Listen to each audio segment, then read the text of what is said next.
Buenas tardes. Proyecto Voces de Malvinas es el proyecto principal que está desarrollando el Observatorio Malvinas de la Universidad de Lanús, una universidad que se definió y se define malvinera desde su constitución. Esto tiene que ver con una posición asumida por su rectora allá por 1982 en el exilio mexicano. Hubo dos actitudes fundamentales de los exiliados por razones políticas.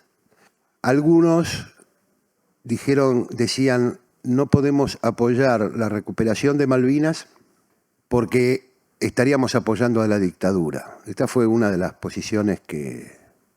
Y otro grupo de exiliados dijo, no, primero está la patria, primero está la contradicción principal, que es el colonialismo, tenemos que apoyar la recuperación de Malvinas y después, y es más, en forma simultánea, también de reclamar por la soberanía popular. Es decir, no veían contradicción entre el reclamo de soberanía nacional en Malvinas con el reclamo de la soberanía popular en la Argentina en general. Y esto se expresó también en las calles, en las plazas del país, mayoritariamente, como muy bien lo han estudiado en un reciente trabajo audiovisual Sofía Basalo y Juan Natalicio, Las plazas de Malvinas, donde queda claro que el pueblo no fue a apoyar a la dictadura, sino que fue a apoyar el reclamo nacional. Y entonces, en ese momento, los exiliados que dijeron primero la contradicción principal, primero está la patria, primero la lucha contra el colonialismo, organizaron un comité de solidaridad en toda América Latina con los partidos políticos y los militantes que en su mayor parte en los distintos países también tenían dictaduras cívico-militares y casi todas con las mismas coordenadas ideológicas, políticas y demás. Y empezaron a reunirse por distintos países, Panamá, Venezuela, y terminaron el 18 de mayo de 1982 en Lima, con lo cual suscribieron un acta, que es un documento poco conocido, pero que es un documento fundamental que nosotros publicamos e invitamos a dar lectura, porque ahí se presagian una serie de acontecimientos que luego se suscitarían de manera singular. Por ejemplo, esa declaración de Lima decía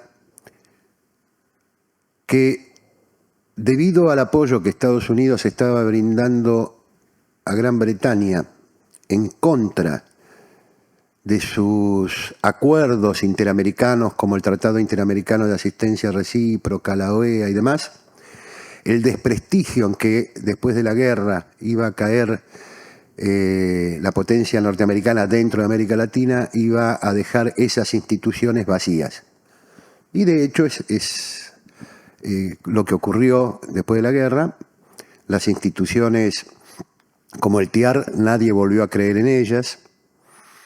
La OEA dejó de ser el organismo donde se reunían todos los países de América para ser visualizado como un apéndice de los intereses exclusivamente norteamericanos. ¿Y qué pasó? Pasó que nuestros países hispano-indo-criollos fueron, o lo que llamamos Nuestra América, fueron constituyendo sus propias instituciones de representación sin la participación norteamericana. Primero el Mercosur, después la UNASUR, luego la CELAC, con marchas y contramarchas, pero surgen del descrédito de la posición norteamericana durante la Guerra de Malvinas en traicionar, en realidad siempre estuvieron de ese lado, a los propios acuerdos promovidos por ellos y enfrentarse a todo el espíritu que despertó la Guerra de Malvinas en los países ibero-hispano-criollos. Entonces, esa es la matriz con la cual la doctora Ana Jaramillo creó esta universidad y a partir de la cual definió como constitutiva de esta universidad la causa de Malvinas, que contradice también la tradición europeísta, positivista, neomarxista también de otras universidades que en la Argentina han desoído a la causa Malvinas, han de alguna manera cooperado con la desmalvinización, cooperado con el silencio, cooperado con la mentira, digamos, que entraña la desmalvinización. Y entonces ahí se da el primer elemento que posibilita que casi desde su etapa fundacional esta universidad comience a trabajar sobre la causa Malvinas. Un segundo elemento se produce en el año 2002, cuando un gran artista con distintos lenguajes comienza a abordar la causa Malvinas. Me refiero a Julio Cardoso, un cineasta, un dramaturgo, un poeta, un escritor con distintos lenguajes, que empieza a abordar la causa Malvinas. El primer trabajo que hace lo hace con un compañero veterano de guerra, Andrés Fernández Cabral, allá por el año 2001, 2002, y hace el primer trabajo, se llama Cartas a Malvinas, y bueno, a partir de ese momento, Julio hace Locos de la Bandera, bueno, un sinfín de obras que luego en otra ocasión en este mismo congreso vamos a analizar. Y el tercer elemento es que desde la Comisión de Familiares de Caídos, que yo tuve el honor de acompañar durante muchos años, decidimos que la etapa fundamental que se venía desde ese momento era la lucha por el sentido. Habíamos dado batallas, los veteranos de guerra, por construir una base de reconocimientos sociales que nos costó unos 20 años, realmente construir ese piso de reconocimientos sociales. Ahora había que dar la batalla cultural, la batalla por el sentido, la batalla por la idea, la batalla por encontrar desde la perspectiva histórica y en nuestra tradición de emancipatoria Malvinas como ese eslabón necesario y que actualizó todas esas viejas luchas del pasado. Y se dio estas tres conjunciones: una rectora, fundadora de una universidad con voluntad, un gran poeta con distintos lenguajes, y la voluntad de los familiares de los caídos y veteranos de guerra para poder construir el primero y hasta ahora el único organismo universitario dedicado exclusivamente a pensar, reflexionar, investigar, construir herramientas pedagógicas y construir ese sentido necesario que solamente se puede hacer si tomamos como protagonista al protagonista central de toda esta historia, que es el pueblo argentino. Ni los excombatientes ni los familiares de los caídos somos los protagonistas. Somos en una cosa mucho más vasta que es el pueblo argentino. Pueblo argentino que, a pesar de todos los 41 años de desmalvinización sistemática, ha resistido culturalmente y se ha manifestado hace apenas unos 5 meses y días atrás con toda claridad cuando festejamos la tercera presea mundialista de fútbol, con esa canción, Muchachos, que además de rescatar a los ídolos deportivos, habla de los pibes de Malvinas que jamás olvidaré, expresando un sentimiento repetido. Que también les va a contar Sofía, digamos, Basalo. ¿Qué hizo Julio Cardoso? Tuvo la fortuna de juntarnos con Sofía, de juntarnos con Ernesto, con Juan Natalicio. Ya veníamos con Pancho Pestana y pudimos construir este observatorio Malvinas que de alguna manera ha producido una enorme cantidad de herramientas. Ahora, vuelvo a repetir, ¿de qué se trata? De poner el oído atento al pueblo argentino. Y en ese sentido, entre las manifestaciones del pueblo argentino están las voces silenciadas de los soldados que fuimos a pelear en 1982 como parte constitutiva de ese pueblo argentino. Es muy importante, nos parecía singular y le pareció singular tanto a Ana Jaramillo, a Julio Cardoso, y a todos los que integramos este equipo que pusiéramos el oído atento a aquello que fuimos a pelear, porque en el campo de la investigación, de la producción, de las ciencias sociales, siguen existiendo dos elementos sustantivos para comprender o acercarnos a la verdad histórica. Uno son los documentos, los otros son los testimonios. Y en el caso, es decir, si alguien inventa una nueva forma, bienvenida sea, pero por lo menos en el campo de la historia, de las ciencias políticas, en el campo, digamos, de las ciencias sociales en general, son los documentos y los testimonios. ¿Qué pasa con los documentos? Con los documentos pasa que los dos países principales que intervinieron en la guerra, o sea, el Reino Unido de Gran Bretaña y la Argentina, y el tercero que se mantiene en discreción, pero ha sido protagonista fundamental del resultado, Estados Unidos, mantienen un enorme hermetismo documental. Gran Bretaña dictó una ley, después al finalizar el conflicto, de 90 años de secreto sobre los documentos oficiales de la guerra, 3 veces más que en los papeles de la Segunda Guerra Mundial. Y Argentina solo desclasificó en el 2012 los documentos militares, manteniendo la reserva de los documentos de la Cancillería, de la Secretaría General de la Presidencia, de la EXI, de actual AFI, del Ministerio de Economía, etc.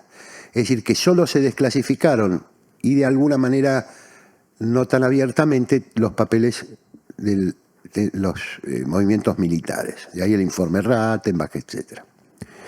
Por cierto, que este hermetismo documental dificulta enormemente la reflexión académica, política, histórica, cultural, etc. Por lo tanto, lo que nos queda en la reconstrucción son los testimonios de los protagonistas. Algunos protagonistas han escrito.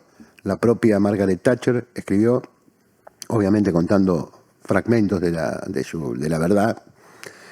El comandante de la flota, Sandy Woodward, también. Julian Thompson, el comandante del desembarco inglés, de las fuerzas terrestres. Y, lógicamente, muchísimos otros, los propios testimonios de los oficiales que comparecieron ante la comisión investigadora, la llamada, conocido como informe Rattenbach, comisión Rattenbach, algunos comandantes de unidades y muchísimos otros testimonios de veteranos en libros, etc. Pero falta todavía, está en proceso de construcción, la toma de testimonios de todos los combatientes en todos los rangos, de todas las fuerzas, oficiales, suboficiales, soldados, civiles, las mujeres que participaron, que fueron recuperadas, digamos, del ostracismo y del silenciamiento el año pasado, con singular forma de dar a conocer su experiencia, pero falta sistematizarlo y dejarlo, además, tomar esos testimonios sin manipularlos para darles un sentido. Nosotros lo que pretendemos, y ahora voy a dejarla a Sofía describir, que es la responsable del programa, describir un poco las particularidades de esta forma de entrevista, pero básicamente no hay en nosotros ningún deseo de manipulación en un sentido o en otro. Obviamente que tenemos nuestras posiciones frente a la desmalvinización, obviamente que tenemos una mirada sobre lo que entendemos como la experiencia mayoritaria de los veteranos, pero no queremos que nuestra mirada impregne o de alguna manera condicione la toma del testimonio, porque queremos acercarnos al testimonio tal cual lo perciben, lo sienten, lo recuerdan todos y cada uno de los combatientes. Tampoco hay una mirada ideológica en el sentido de que vamos a entrevistar a nuestros amigos, los que nos caen simpáticos, los que nos hemos juntado en estos años. Nosotros invitamos a todos, nos gusten, no nos gusten, nos caigan más simpáticos, menos simpáticos, porque sería una falta de respeto al trabajo, a la investigación y a los destinatarios futuros de este trabajo, que nosotros hagamos esa pirueta o esa trampita respecto. Nosotros vamos a entrevistar a todos, nos guste, no nos guste, nos caigan simpáticos o no, compartamos o no su mirada, porque lo que queremos es la totalidad de los testimonios que podamos alcanzar y ese conjunto estamos convencidos que va a dar una mirada histórica, una mirada en perspectiva, una mirada profunda, que es lo que hace falta sobre la causa Malvinas.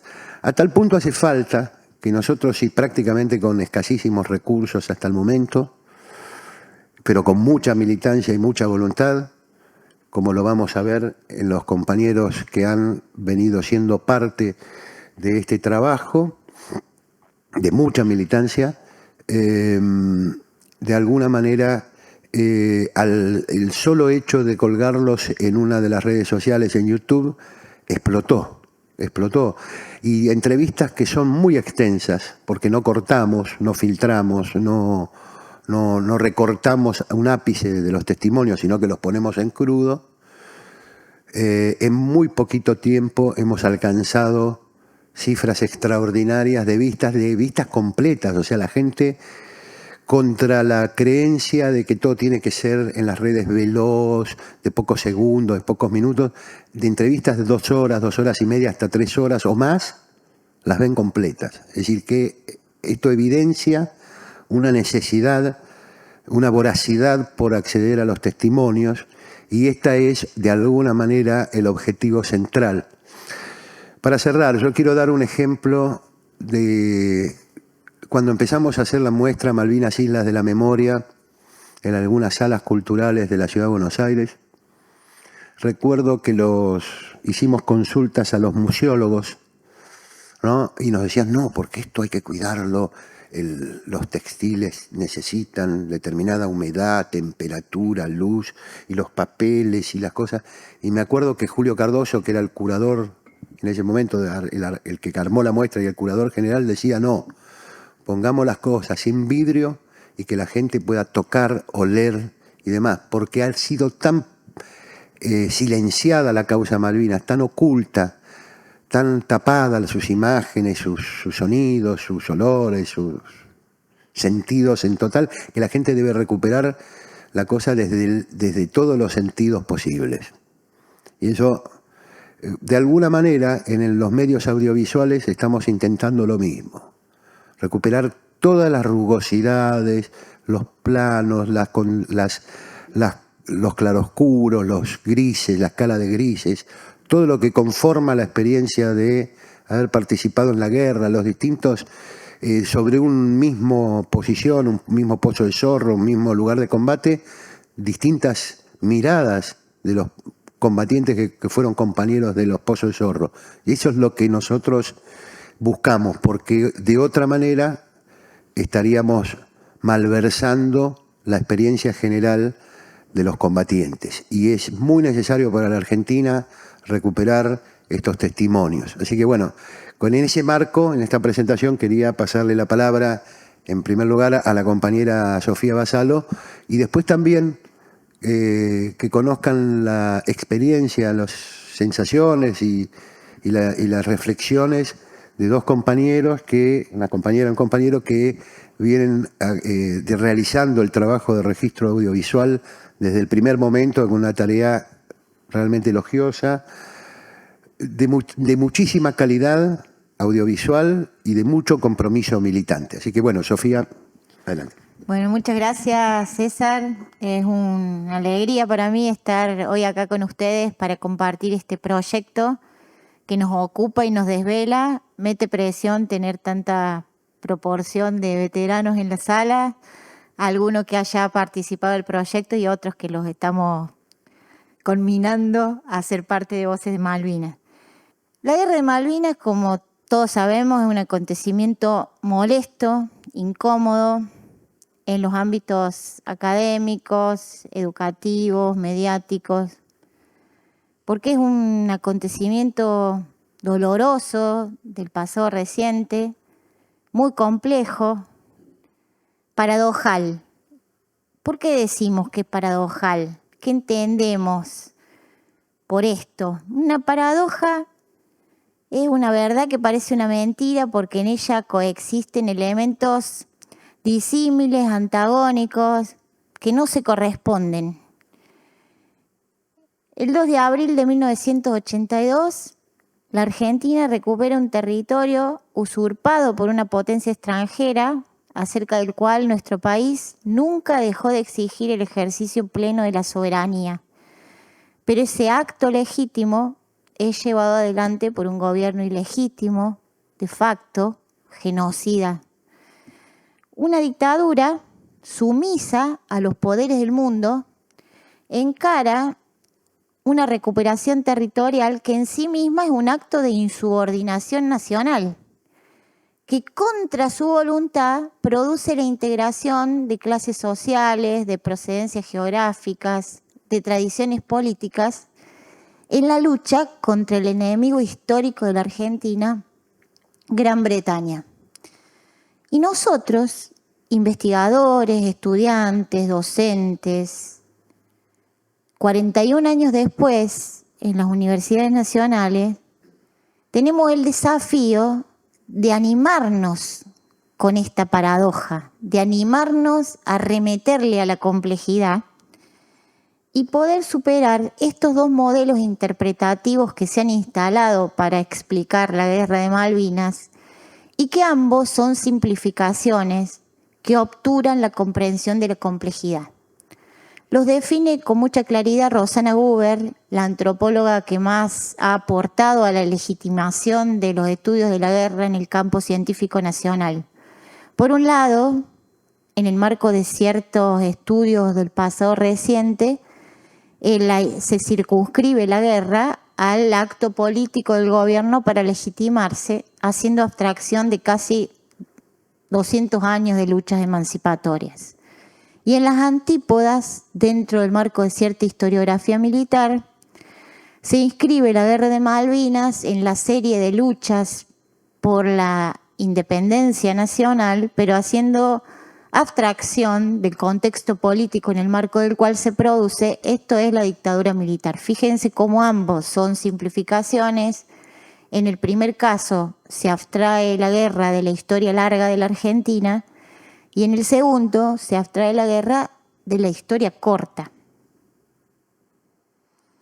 La guerra es un acontecimiento crucial para entender el pasado, pero también los desafíos del presente. Y nosotros contamos con una gran ventaja. Aún tenemos protagonistas vivos. Hoy tenemos el honor de tener muchos de ellos acá entre nosotros. A diferencia de lo que pasó con las víctimas del terrorismo de Estado, que durante muchos años, que fueron inmediatamente reconocidas por los organismos oficiales como fuentes legítimas para comprender la historia y para hacer justicia, en el caso de los veteranos de guerra, durante muchos años su palabra fue silenciada, descalificada, ninguneada y reemplazada por la de especialistas. Por eso es que nosotros en esta universidad encaramos el proyecto, no sé cómo hacer para sacar esto, ahí está, el proyecto Voces de Malvinas para registrar los testimonios de los protagonistas argentinos de la guerra de 1982 y preservarlos en el archivo de las memorias de los combatientes. Se trata de articular las múltiples y heterogéneas memorias de veteranos de guerra dispersos en todo el territorio nacional. Tenemos un conductor que es megalómano, siempre nos propone proyectos muy grandes, épicos, diríamos. La idea es articular los esfuerzos que vienen haciendo centros de veteranos en sus archivos locales y parciales. Están presentes acá los compañeros de Santa Fe que vienen haciendo un trabajo muy importante registrando los testimonios de los veteranos santafesinos, los compañeros de Río Negro con el Observatorio de la Legislatura vienen haciendo lo suyo, el compañero del Centro Veterano de Lanús también participa activamente en la producción de los veteranos en este proyecto. nosotros todo lo que registramos, todo lo que producimos, se incorpora al acervo del Archivo General de la Nación y además de hacer el registro audiovisual de las entrevistas, lo que hacemos es pedirle a los veteranos que traigan los objetos que han preservado durante estos 41 años y hacemos, acá está la compañera, fotógrafa, el registro fotográfico de estos objetos. Hay publicaciones, cartas, fotografías, material bélico, ropa. Aunque ustedes no lo crean, 41 años después hay muchos veteranos que nunca se sentaron a dar su testimonio frente a una cámara. O lo han hecho entre grupos muy reducidos, su propia familia, los camaradas, alguna escuela. Y se saben protagonistas de un hecho trascendente que aún no ha sido debidamente reconocido ni estudiado. Y expresan de diferentes maneras su voluntad y su necesidad de compartir esto con el resto de la comunidad y preservarlo para las próximas generaciones. Por eso, de alguna manera, con este proyecto nos proponemos aportar a la reparación de tantos años de silencio y humillación y también producir un instrumento fundamental para el estudio de la guerra y la posguerra que no le esquive el bulto a la complejidad. En este proyecto remamos contra la corriente en 3 sentidos distintos. Por un lado, contra la corriente del tiempo vital. Por eso es un proyecto urgente. Tenemos que llegar a la mayor cantidad posible de veteranos mientras estén dispuestos y en condiciones de contarnos sus historias. También remamos contra la corriente hegemónica en el campo de las ciencias sociales, a donde se ha instalado de manera hegemónica esta matriz interpretativa que clausura la guerra como continuidad del genocidio de Estado y que nos impide comprender la complejidad. Y además también remamos contra la corriente de ciertas prácticas naturalizadas en las instituciones académicas y en los ámbitos de investigación, a donde prevalece la competencia, el individualismo, la figuración personal o de grupos reducidos. Este proyecto es viable, sustentable y posible en la medida en que hagamos trabajo colaborativo de verdad, no discursivo, no zaraza. Y eso es lo que estamos haciendo junto a equipos de universidades, instituciones educativas, centros de veteranos, familiares, reparticiones públicas de distintos lugares del país y lo formalizamos mediante convenios. Nosotros, como decía César recién, no hacemos casting de veteranos. No entrevistamos solo a los afines, a los amigos. Convocamos a todos. Y nos hemos llevado grandes sorpresas. Ninguno. Hemos entrevistado a soldados, oficiales, suboficiales de las distintas fuerzas y todos se van agradecidos por el respeto, la escucha atenta y el esfuerzo que hacemos colectivamente para preservar sus historias. En todos los casos. Incluso algunas esposas o algún hijo nos han comentado que se han enterado de cosas desconocidas a través de las entrevistas de Voces de Malvinas.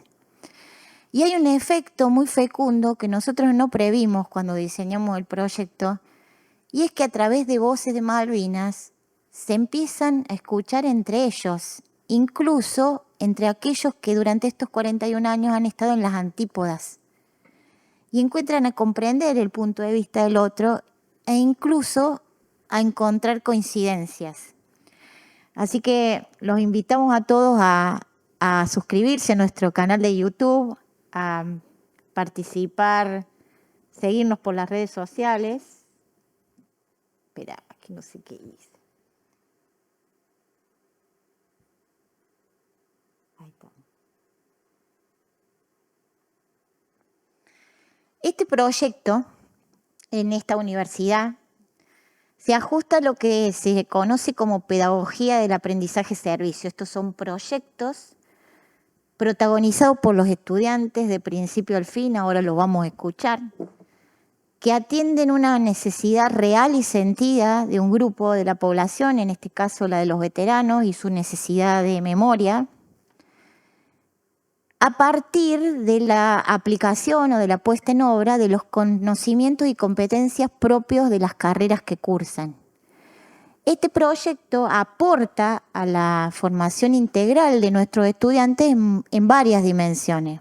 Por un lado, se integran conocimientos geográficos, históricos, políticos, jurídicos, sanitarios, culturales, antropológicos. También se integran conocimientos que tienen que ver con la metodología y las técnicas de investigación y de intervención social, de producción de recursos para la difusión de resultados. Se produce además la integración de estudiantes de distintas carreras. En este proyecto participan fundamentalmente los estudiantes de audiovisión, de relaciones internacionales, de ciencia política y gobierno. Hay alguno de salud comunitaria, de turismo, de seguridad ciudadana. Y además nos integramos en gente de los distintos claustros de la vida universitaria, docentes, autoridades, trabajadores no docentes, investigadores. Y se produce un fortalecimiento del compromiso social de todos nosotros con las organizaciones de la comunidad, específicamente con el Centro de Veteranos de Lanús, con sus hijos, y con la defensa de la causa de la soberanía. Cuando nosotros hacemos el registro de las entrevistas a los veteranos, no solamente registramos audiovisualmente, al mismo tiempo hacemos un montón de otras cosas sobre todos los que participamos en estas acciones.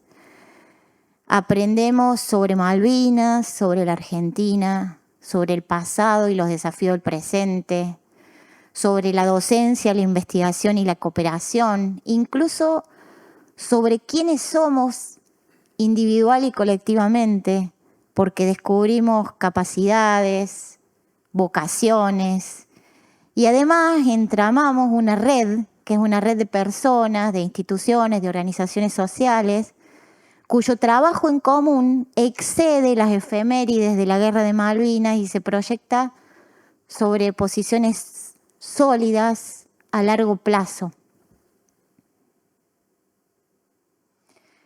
Los recursos que nosotros podemos producir a partir de los testimonios que generamos en el marco de este proyecto son múltiples. Ya hemos empezado con algunos, una serie de podcasts coproducidos con el Archivo General de la Nación. El año pasado empezamos el año con el Congreso Voces de Malvinas 40 años después. Este año, durante el mes de abril, se difundió en la televisión pública fueguina el ciclo Voces de Malvinas con testimonios producidos en el marco de este proyecto. Estamos realizando una serie de documentales. Hay en curso una microserie que se llama Malvinas, los campos de batalla y las voces de los protagonistas. El primero está dedicado a Monte London. También en breve esperamos poder estrenar 14 de junio de 1982, Perdimos una batalla pero no la guerra, que coproducimos entre el Observatorio Malvinas y Megafom, los medios de la universidad. Además, Educar, el portal del Ministerio de Educación, está trabajando en la edición de 4 entrevistas de Voces de Malvinas. Quieren hacer 4 cortos de 12 minutos para incluir dentro de los recursos para trabajar Malvinas dentro de su plataforma. En la Universidad Nacional de las Artes también estamos terminando este documental realizado a partir de 4 entrevistas a 4 miembros de la comunidad educativa que son veteranos de guerra, 3 estudiantes de folclore y un docente investigador de artes visuales. Yo tuve la posibilidad, las Voces de Malvinas me llevaron hasta allá, de conocer Malvinas. Los testimonios me acompañaron y me guiaron por los campos de batalla. Pude conocer los ríos de piedra de los que tanto hablan los veteranos en sus historias. Probar los frutitos rojos con los que algunos engañaban el estómago cuando el hambre dolía. Comprobar que efectivamente caminar sobre la turba es como caminar sobre un colchón, que la lluvia en Malvinas no solo viene de arriba para abajo, sino que viene de todos lados y por eso es muy difícil guarecerse por efecto del viento. Que las filosas piedras de Monte London parecen como clavadas desde arriba. Habitar Malvinas, conocer Puerto Argentino, atravesar los valles, los ríos, los cráteres de las bombas, descubrir las posiciones de los combatientes argentinos, los restos de material bélico, encontrar la omnipresencia de los memoriales a los caídos británicos y los nuestros allá lejos en Darwin, y experimentar la inmensidad del archipiélago, un gran pedazo de Patagonia, como decíamos recién en la otra mesa, en medio del océano infinito, agiganta lo que ellos fueron capaces de hacer en 1982 contra y a pesar de las defecciones de los altos mandos militares y todas las luchas que libraron después. Por eso vine con el compromiso renovado de seguir trabajando por las voces de Malvinas para recordar, comprender y hacer lo que me toca en esta batalla cultural. Ahora le voy a dar la palabra a los protagonistas fundamentales de la realización de este proyecto, que son los estudiantes, Brenda Scholes, José Luis Lemos, y hay muchos otros que no pudieron venir. También está Martín, le vamos a pedir que se acerque, así también toma la palabra. Bueno, hola, buenas tardes. Mi nombre es Brenda Scholes. Soy consejera a su vez departamental del Departamento de Humanidades y Artes y bueno, y militante. Ya hace bastante tiempo que estamos en este proyecto, principalmente con José Luis, que es con quien estamos en la parte técnica. También Laura, que hoy no pudo venir. Nos sumamos al proyecto, la verdad, muy interesados. No sabíamos muy bien cómo iba a ser la dinámica, con qué nos íbamos a encontrar. Y la verdad que estamos muy contentos de seguir siendo parte. La realidad es esa. Comenzamos yendo a las primeras entrevistas, también para empezar a conocer un poco cuál iba a ser a su vez la estética, cuál era la dinámica, cómo se iba a manejar semejante tipo de entrevistas, cuáles iban a ser las preguntas, se iba a comenzar todo eso hasta llegar puntualmente a temas de lo que tienen que ver con la guerra en sí. Fuimos aportando desde nuestro conocimiento cosas técnicas que considerábamos que podían sumar. La verdad que es una experiencia muy enriquecedora para nosotros. A su vez consideramos que como estudiantes de una universidad pública es también un compromiso formar parte de este proyecto. Creemos que también es algo que socialmente es muy importante y sabemos que es algo que va a perdurar en el tiempo también. Sí, no, y también, o sea... ¿Se escucha? Sí. No, digo que también uno entró, digamos, al proyecto como con cierta idea de Malvinas, y yo un poco por eso es como que pongo el proceso de malvinización como también similar a la deconstrucción. Porque, digamos, uno viene con cierta idea y por medio de los testimonios de los veteranos se va dando cuenta de que son muchas verdades y que te dan vuelta a la cabeza, digamos. O sea, en mi caso me pasó eso, por ejemplo, como que yo iba con una idea y nada, fui, digamos, como para hacer una práctica de la universidad y terminé como recontra malvinizado, digamos. Es una cosa, o sea, a mí me llena siempre, digamos, a escuchar las palabras de los veteranos, que además no solo es, digamos, una responsabilidad, sino también un privilegio, porque, o sea, muchos hablan por primera vez de la guerra con nosotros. Entonces es como una cosa, una responsabilidad enorme. Sí, la realidad es que también, por eso la dinámica de cómo realizamos el trabajo, siempre con mucho respeto.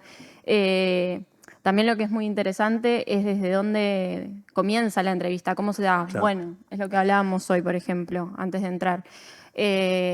Las preguntas empiezan también desde los inicios, o sea, desde dónde viene esa persona, cuál es su historia de vida. O sea, como decía César, o sea, uno tiene por ahí su opinión respecto a la guerra, pero el saber, digamos, de dónde vienen las opiniones de todos los veteranos, o sea, que no es simplemente blanco o negro, sino que hay muchos grises, y nos permiten, o sea, saber, digamos, por qué opinan, cómo opinan, o sea, por qué, o sea, digamos, toda su experiencia de vida desde su infancia hasta ahora, digamos, no solamente el pasado inmediato al comienzo de la guerra. Entonces eso para mí es muy enriquecedor, digamos. Sí, y además, nada, también como estudiantes es súper enriquecedor y lo que siempre tenemos en cuenta es que al fin y al cabo también esto es importantísimo también para reivindicar nuestra soberanía en Malvinas. Entender que es algo importantísimo, que es un territorio que tenemos negado y que para las nuevas generaciones y las generaciones de ahora es algo que tiene que continuar en lucha y que esto es un pequeño granito que nosotros estamos poniendo para que el tema Malvinas siga en las voces de todos, sigamos hablando, investigando, reflexionando sobre la causa Malvinas y entender que Malvinas hoy en día nos lo sea negada también es un tema de estrategia.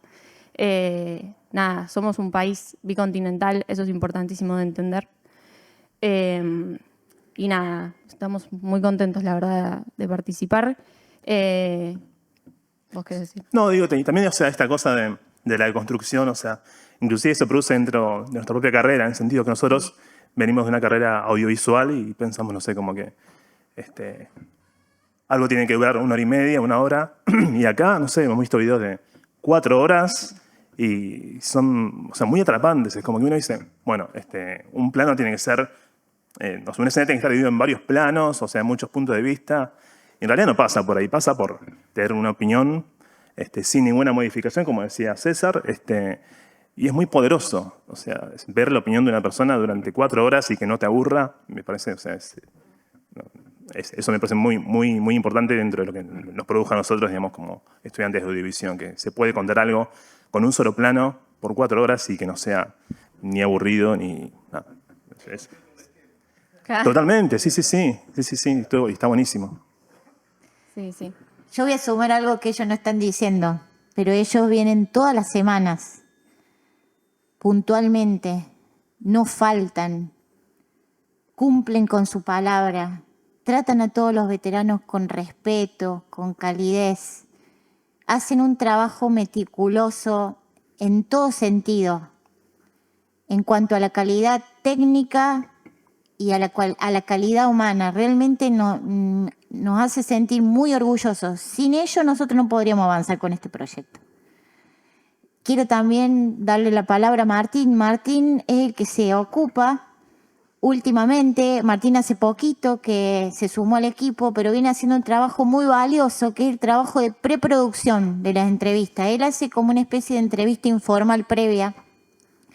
Acuerda una llamada por teléfono con cada veterano y completa una ficha de datos básicos. Pero ustedes saben que cuando uno llama a un veterano para pedirle los datos básicos, el veterano te cuenta todo.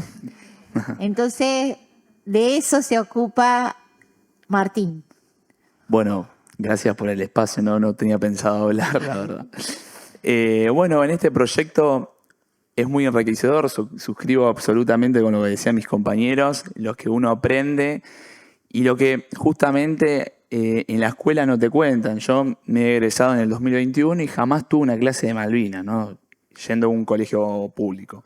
Eso me parece que también indica el grado de colonización que lamentablemente en nuestro sistema educativo se ve sumergido, ¿no? Y me parece que, bueno, este trabajo que nosotros realizamos, que es justamente un tesoro histórico, como también dice Sofi, contando con los testimonios de todos los veteranos, de todos nuestros héroes, es una lucha contra la colonización pedagógica, ¿no? Es una lucha contra el imperio, Es una forma también de sentirnos protagonistas, ¿no? De contribuir con la nación y principalmente un poco de darle a nuestros héroes una retribución de la enormidad que ellos han generado, ¿no?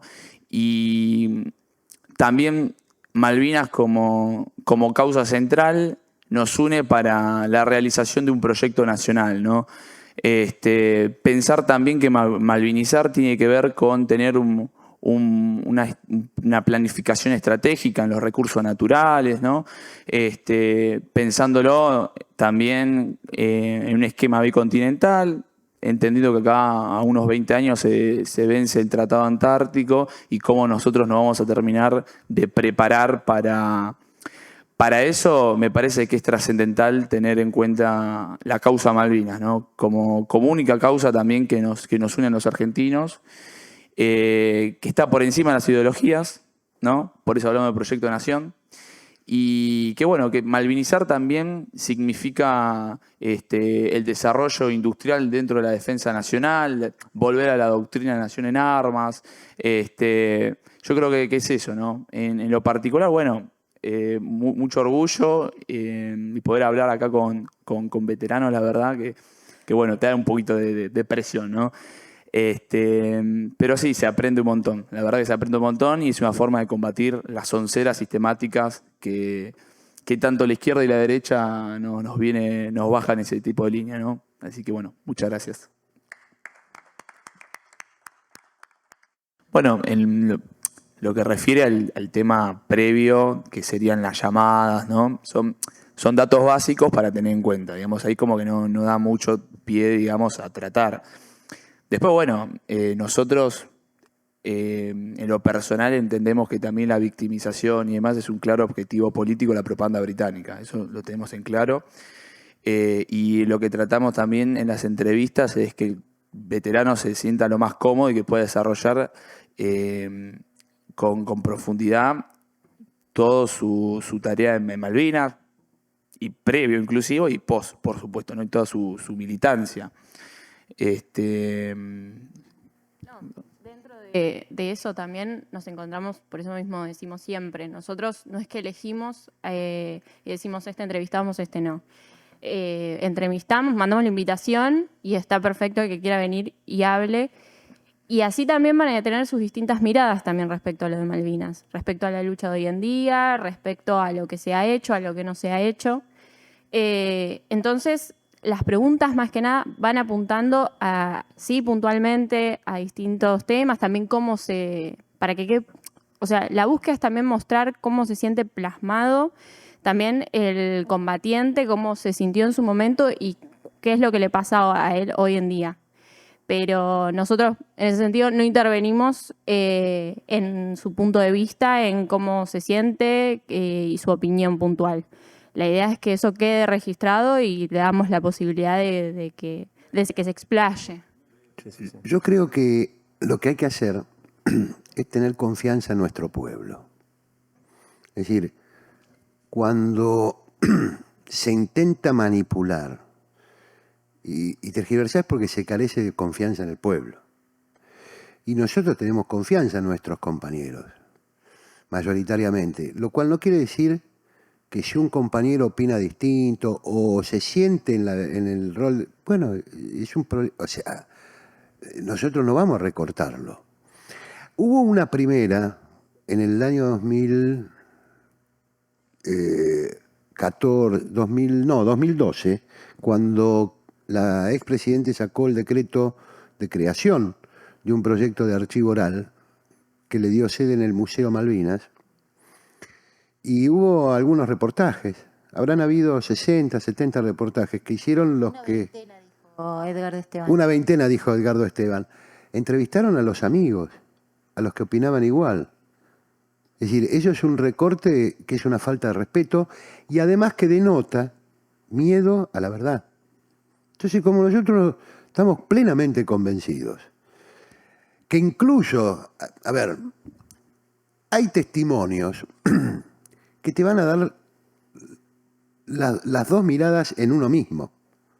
porque si vos lo fragmentás, ese pedacito, cuando describe, no sé, la cobardía de un jefe, la perversidad de un jefe y demás, y después al final dice, no, pero yo volvería a pelear, porque... Es decir, nosotros no tenemos por qué intervenir, salvo que tengamos miedo a la verdad. Ahora, como sabemos que la inmensa mayoría de nuestros compañeros comparten esta mirada de orgullo y demás, hay que dejar hablar a la gente. No hay que tenerle miedo. La entrevista semiestructurada consiste básicamente en tratar de recuperar la persona de dónde viene, su cultura, su familia, su pasado, sus gustos, su desarrollo, previo a la guerra. Luego, tratar de preguntas disparadoras sobre la guerra, que son abiertas y que no van dirigidas, que son amplias, pero que van buscando ahondar en la experiencia. Y luego el post, cómo vivió. Habrá compañeros que se incorporaron 25 años después a tener una actividad pública en los centros, como sabemos que ocurrió, otros que por ahí estuvimos, bueno, como el caso de Ricky, de vos, de Rubén, de Jorge, de Pancho, ¿no? De muchos de los que están presentes acá, que estuvimos desde el primer momento. Bueno, cada cual tiene que contar su experiencia tal cual fue. Pero son preguntas para ahondar y para permitir que el propio compañero diga lo que quiera decir. En esto Rosana Guber nos ayudó mucho, que es alguien que trabajó mucho etnográficamente, ¿no? Digamos, a cómo abordar, cómo generar un ámbito de confianza, un ámbito íntimo, que se sienta con gente amiga, para que los compañeros se puedan abrir. Es un proceso, por ahí ese es el aspecto más sustantivo o estratégico de la entrevista. Generar un ámbito donde no siente que va a ser manipulado, que lo están chuseando con algo, que lo están llevando, no, que pueda abrir su corazón y sus recuerdos y los pueda volcar. Y el otro aspecto importante es que subyacen todos nosotros, todos los compañeros, el saber que estamos en una etapa de nuestra vida y tenemos que decidir qué vamos a dejarle a los otros. O sea, quizás en esta etapa no es lo mismo que hacer una entrevista a los 20 o a los 30. Es una etapa que hacer la pregunta significa qué es lo que voy a dejar. Quizás sea el último mensaje importante, ¿no? Y esta cosa, este ambiente que se crea, este ritual que se crea es muy importante para eso. Para que el veterano diga lo que realmente sienta y piensa. De eso se trata, pues, si no es una estafa más, digamos, y de esta estamos podridos, digamos. Y no es Pancho. un interrogatorio, digamos, no está en nosotros juzgar o evaluar, sino acompañar el discurrir.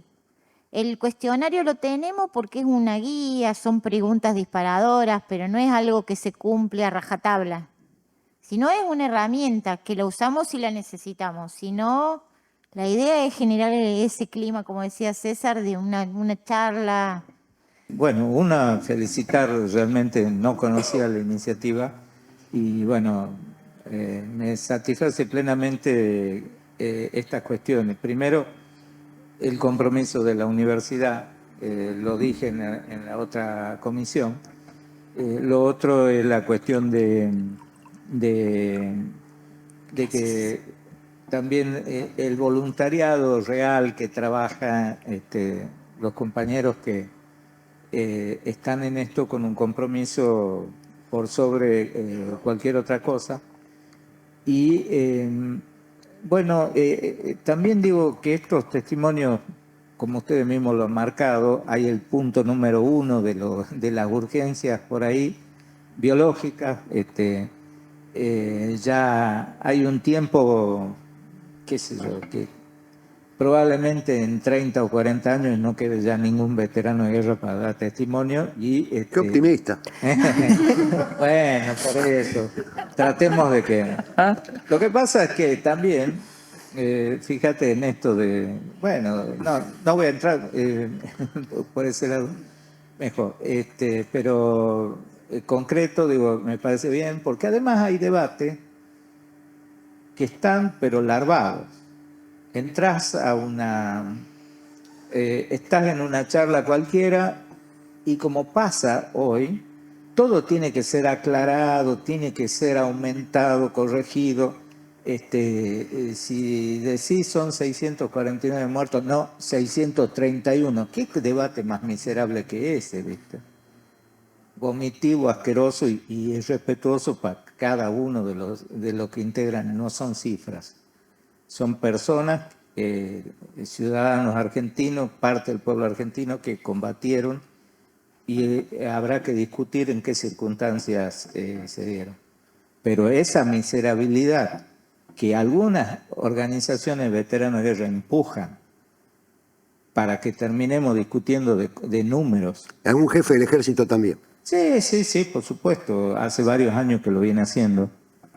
Entonces, esto de los testimonios, sin empujar a lo otro miserable, que es que aparecen los mismos veteranos que te quieren marcar la cancha a partir de cuántos metros más adelante tuyo que estuvieron o cuántos metros atrás estuvieron. Que se vayan al carajo con el perdóname, pero ojalá que todo esto sirva para ir posicionando estas cosas. Gloria y honor hasta el que tuvo que hacer tareas de limpieza únicamente en Malvinas, pisó el suelo malvinense. Bueno, así hay muchas cosas que no están develadas, no están plasmadas. Los roles, vos ves cómo aparecen testimonios a veces sesgados, pero sí es importante que todo esto, como lo están construyendo ustedes, ojalá que dé sus frutos, que deje bases no documentales, pero sí audiovisuales, que nos permitan, que será un documento en sí, como dice César, si ni el enemigo nos da la posibilidad de explorar, que nos permita el testimonio de los que vivimos eso, nos permita saber un poco más, que se aclare el rol. Yo no salgo a perseguir veteranos con cierto grado, no le veo el paladar, el color del paladar para establecer que sea veterano. Pero hay la ignominia de entrar a la página del Ministerio de Defensa y de pronto veterano de la Armada, del Ejército, de la Fuerza Aérea, de la Gendarmería, y veterano por decisión judicial. Mierda, que estamos en un problema, ¿no? Ahora también la justicia tiene que establecer que sos o no sos, y ya con una categoría específica. Bueno, no sé cuál será el aporte, pero creo que debe haber algunos aportes. Creo que hay que abstraerlo a la discusión sobre la pensión, sobre lo que le corresponde, sobre estas cosas que en un momento peleamos con los primeros centros, pero que después se desvió totalmente. Hay lugares, no necesariamente centro de combatientes, donde te terminás juntando para hablar de cuestiones que tienen que ver más con la economía o las finanzas que con la gesta de la que fuimos parte. Entonces, que se desate este proceso me parece muy saludable, realmente me llena de orgullo reconocer que parte de la batalla cultural se está dando desde acá y con este tipo de proyectos. Así que felicitaciones nuevamente y muchas gracias por el tiempo para poder expresar. Hasta ahora tenemos 115 testimonios en total. O sea que cuanto más seamos trabajando en esto, mucho mejor. Y como usted señalaba, no hay testimonios menores. A veces vienen los veteranos y antes de empezar la charla nos dicen, bueno, pero la verdad yo no tengo nada demasiado importante para contar. Simplemente fui el cocinero de mi unidad. Bueno, y ahí empieza un adentrarnos en la importancia de cada uno de los roles, como usted decía, la guerra es una acción colectiva en la que cada uno desarrolla una misión que tiene que ver con el logro general de los objetivos. En ese sentido no hay ningún rol que sea insignificante. Y esto para nosotros es un gran aprendizaje. Yo no había ni jugado a los soldaditos, ni me interesaba el cine bélico, así que yo voy aprendiendo con ustedes todo. Y es apasionante. Y uno siente que no nos va a alcanzar la vida para hacer todo lo que falta. ¿Podemos pasar un chivo desde Sí, Río Negro? ¿cómo no? A los compañeros, a la compañera. Desde el Observatorio de Río Negro, que hemos firmado el convenio con el Observatorio de Lanús y básicamente por el proyecto central de Voces, fin de mes empezamos con las entrevistas a los veteranos de guerra de Río Negro. Así que doblemente orgullosos y que podamos también, por un lado, nosotros tener ese material que lo veníamos buscando, habíamos trabajado hace un par de años de generarlo, y por el otro, poder abonar al trabajo de ustedes. Así que Excelente. gracias de nuevo. Buen cierre. Excelente. Excelente.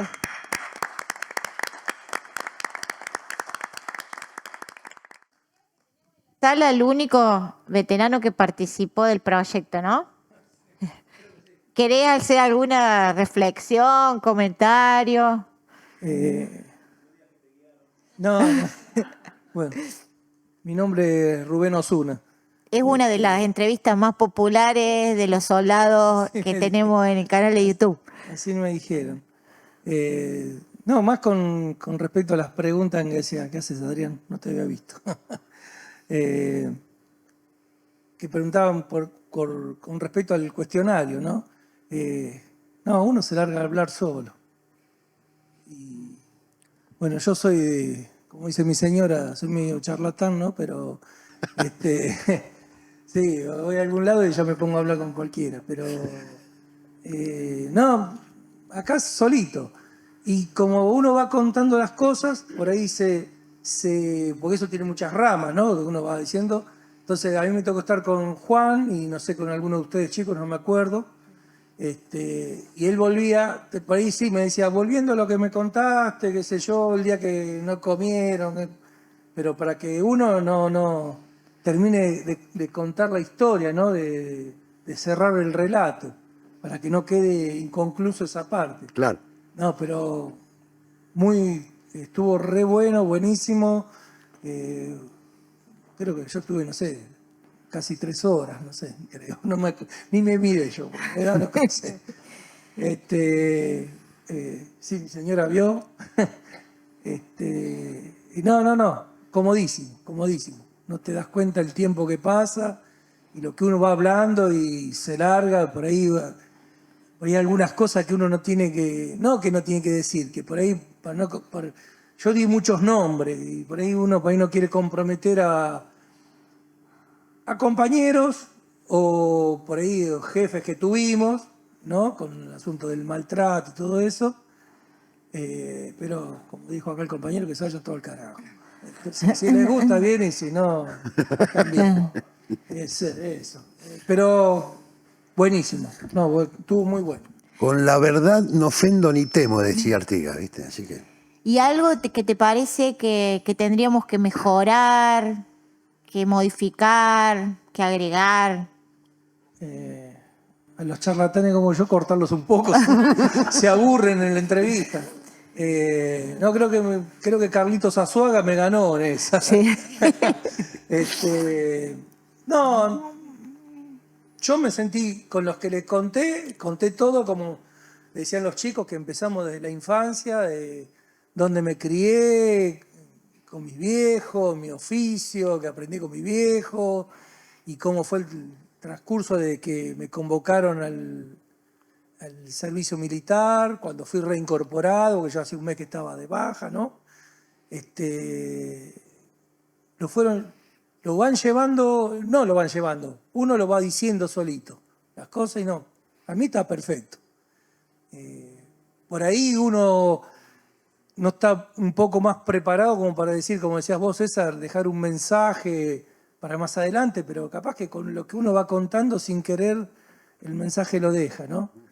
Yo no me di cuenta, no sé si dejé algún mensaje, no. Pero... Y ahora me voy a Bariloche, invitado por los muchachos. Y después vamos a Santa Fe y vamos a pescar de paso. Pero no. De mi parte, no, nada que agregar.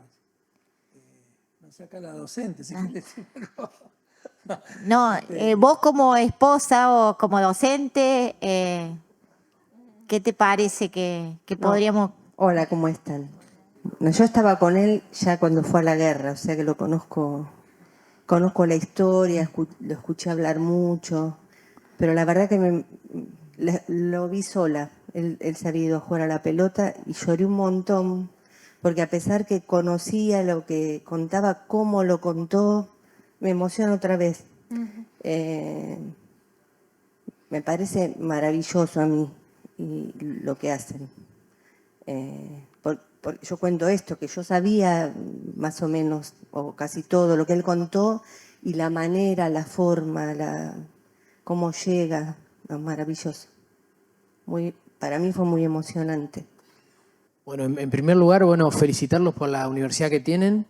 No la conocía, Victorio pudo venir el año pasado a presentar el libro, y las iniciativas y realmente la sinergia que se logra acá, pero hasta transitando los pasillos, ver esos nombres con las cargas simbólicas que tienen. Eso, primero le quería decir eso, la impresión que tengo de haber conocido la Universidad de Lanús. Espectacular. Segundo, celebrar esta iniciativa. A medida que iban hablando los compañeros y las compañeras, a nosotros nos tocó hacer el libro también en base a entrevistas, y muchas de estas cuestiones que hablaban respecto a los tiempos, los silencios, el respeto, no querer faltar a la verdad, pero también depender de la complicidad con el veterano para generar un clima de que no solamente se animaran a hablar, sino que se sintieran cómodos. Y algunos no habían hablado nunca, por ejemplo, nos había pasado también a nosotros. Y que a medida que la entrevista se iba desarrollando, tener ese temor de no ser fieles a la verdad, porque después desgrabábamos, pero en la entrevista también se jugaban un montón de contrapuntos, ¿no? En esto de que está esta dualidad que hablaban hoy, de que, decían una cosa y no es que se desdecían, pero también agregaban otra y estaban las dos posiciones sobre Malvinas en una misma entrevista. Algunas otras entrevistas eran más lineales, con una posición más definida.